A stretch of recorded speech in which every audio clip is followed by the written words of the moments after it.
Alam mo, ayaw ko talaga ng ganito, yung umabot ako sa ganitong punto. Hindi ko akalain na yung pagpapaubaya ko ay ako pala ang madidihado in the future. So ganito yung mga kahart, tulungan nyo lang ako. Ang hiling ko lang, hastagan nyo lang sa baba ng Tulfo in action. Baka makarating tayo kay Tulfo at magharap-harap kami kay Tulfo.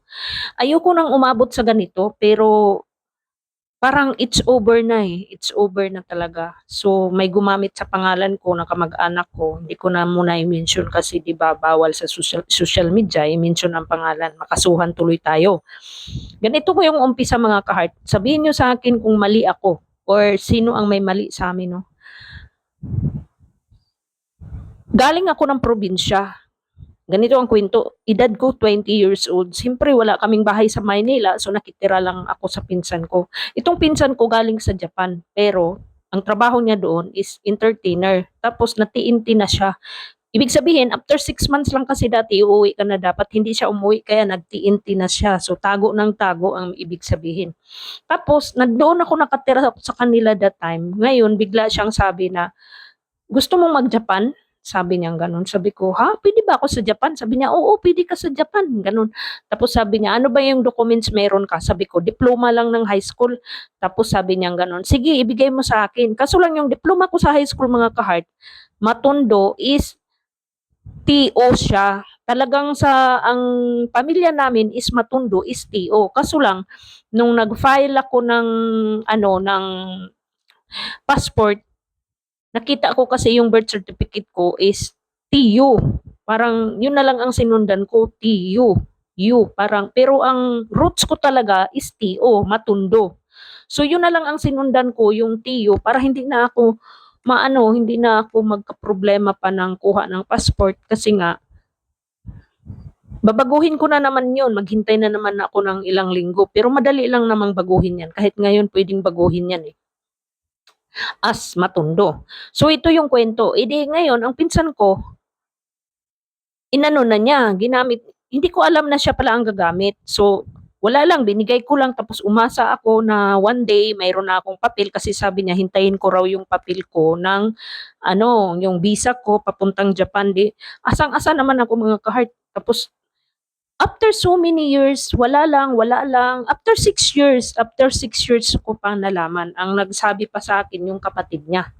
Dinala ako doon sa Paranaque, sinama niya ako doon. Tapos sabi nung pinuntahan namin, nakakilala nung gumawa, naglakad sa kanya papuntang Japan, sabing ganun sa akin, ito yung original. Nasyak ako, bakit original? Yun ang bungad sa akin. Sabi niya, pambihira naman tong babae na to, di man lang tinulungan yung pinsan niya, di man lang niya pinag-aral o kung ano man lang, parang kapalit ng pangalan ko, parang ganun. So, na-high blood ako, parang nag-react ako. Tapos yung kapatid na din mismo niya, ang nagsabi sa akin na sa passport niya is Lourdes Matundunga, pero iba yung pangalan niya. Kumbaga, akin yung edad, akin birthday, akin lahat talaga yung identity. Kinonfront ko ang magulang niya, na kamag-anak ko lang kasi sila. Aba, nagalit pa, hindi naman daw ako maka-abroad, bakit kailangan ko pang i-claim, pabayaan ko na raw. Ang sagot ko naman that time, kasi 20 years old lang ako, hindi kayo nakakasiguro sa kinabukasan, bata pa naman ako, wala pang nakakasabi kung maka-abroad ako o hindi, o di ba? Tapos ngayon, parang galit-galit na sila sa akin, kasi nga, sila pa yung parang nagalit sa akin kasi babawiin ko yung pangalan ko. Pero, nag-isip ako, naawa ako. Ngayon gusto ko talagang mag-abroad kasi parang nahihirapan na ako. Nagtitinda kasi ako dati ng almusal, tapos yung may tindahan ako, bumagsak na dahil nga kinukupit, no? Tapos gusto ko nang mag-abroad kasi para makapagtapos ang mga anak ko. So hindi ako makakuha ng passport ng inihaw.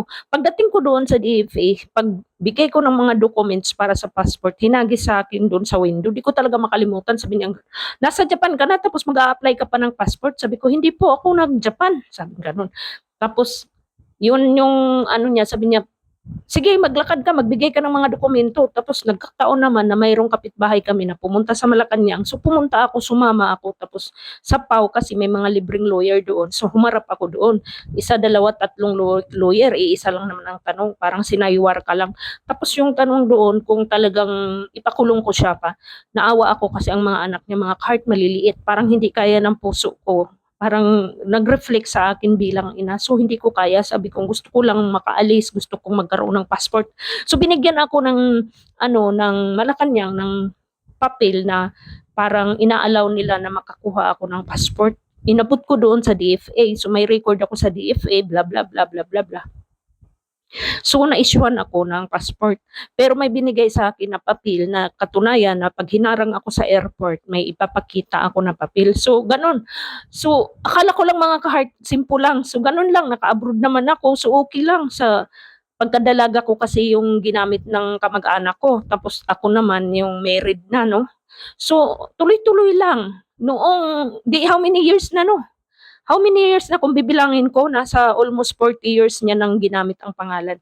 Ayoko na talaga sana ng ganito kasi gulo na nakakababagabag ng utak, sakit sa ulo. Alam mo yung maghanap ka na naman ng lawyer, tapos ayoko talaga ng ganito pero wala akong magawa mga kahit. So ito, pagpatuloy natin. Idi, nag-ano na siya, no? Na taon na naman ang lumipas. Taon na naman, imagine mo, 3 years ako sa Qatar, tapos dito sa Singapore, 16 years. 16 years bago na-lockdown ako sa bandang Pampanga. Ngayon, doon ko natuklasan na ginamit pala ang pangalan ko sa 3 niyang anak. Hindi lang 3, bali 4 niyang anak. Lourdes Matondo pa rin, 4 niyang anak. So, di ba, ano na yun, parang ginamit mo pa sa mga anak mo, sobrang panluloko na. Kaya nung nagkausap kami mga ka-heart ng 6 years ago, sabi ko sa kanya, nakakagago ka ba talaga sa akin? Ano ba talagang tingin mo sa akin? Stupid ah! Gumanon ako mga kahit sa galit ko. Tapos nagsorry siya. Nagsorry. Sabi niya, naawa lang ako sa'yo kaya hindi kita pinakulong. Sabi niya pa ba, paliwanag siya na may amnesty daw. Bibigyan daw siya ng amnesty doon sa Japan. 2 years na lang daw ang hintayin. Para makuha niya yung pangalan niya, maibalik niya na sa akin ang pangalan. Hindi na raw niya gagamitin ang pangalan. Mga kahit nagugulat ako, ito na naman. After so many years, nagulat na naman ako na ano pala, gamit-gamit pa rin niya. So, ibig sabihin, hindi niya nilakad yung sa amnesty niya. Ano na naman, ina-scam na naman ako. Sabi ko nga sa inyo, ayoko umabot ng ganito kasi kamag-anak ko lang siya eh. Pero sumusubra na yata siya. Tapos ngayon, inano ko na naman siya, yung baliwala lang sana sa akin. Ngayon, mag-ano na ako ng pension ko sa is next year. Mag-file na ako sa February ng pension ko. Naghuhulog ako ng pension ko rito, tapos mabaliwala lang pala mga ka-heart. Kasi ang rules sa is dapat malinis mo yung pangalan mo. Walang gumamit ng pangalan mo. Once na may gumamit sa pangalan mo, hindi mo makukuha yung pera mo sa pension mo. So kailangan mo siyang isumbong, ipa-lawyer mo, ipa-affidavit, tapos isumbong mo siya sa police or sa NBI. So ayoko talaga ng ganun, masakit sa dibdib ko, hindi ako masyadong nakakatulog pero kailangan kong gawin to. Sa palagay nyo, ano kaya ang dapat kong gawin? Magpapaubaya pa rin ba ako? Hindi nga siya nakatulong sa akin kahit minsan. Humingi sa kanya ang magulang ko, di rin niya binigyan ng pera. Wala siyang naitulong sa akin, kaya hindi ko alam, maawa pa ba ako sa kanya? Or mabulok na lang siya sa kulungan mga ka-heart? Di ko litong-lito ako pero kailangan kong mag-move kasi ito na yung mamimili na ako sa damdamin ko at saka yung pension ko. Hindi ko makukuha yung pension ko kung magpapaubaya ako, 'di ba? Ano 'yun? Hindi lang ako tanga, yung pa, ing kung ano-ano, ingot or stupida, yung ganon ba? Hindi na ito yung wala akong galit sa kanya. Wala akong galit kasi nga pinagbigyan ko na siya. Kinukuha ko lang ang pangalan ko talaga kasi para makapensyon ako sa is. So, yun lang mga ka-heart.